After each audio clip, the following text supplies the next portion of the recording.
नमस्कार मैत्रिणींनो, स्वागत आहे तुमचं माझ्या किचन मध्ये म्हणजेच पल्लवीच्या किचन मध्ये। तर आज आपण सत्यनारायण पूजेचा प्रसाद बनवणार आहोत। त्यासाठी आपण सव्वा पावशेर रवा, सव्वा पावशेर साखर, सव्वा पावशेर गावठी तूप, मनुके, काजू, बदाम, वेलची पावडर आणि दूध घेतलेलं आहे। प्रथम आपण तूप घालून घेणार आहोत।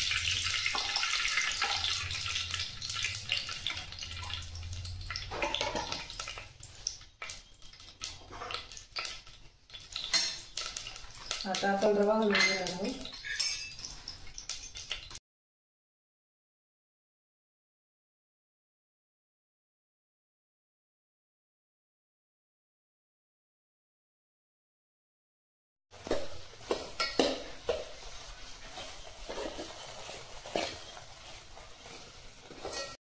आपला रवा भाजून झालेला आहे। आता आपण याच्यात दूध घालून घेऊया। आता आपण साखर घालून घेऊयात, मनुके घालून घेऊयात,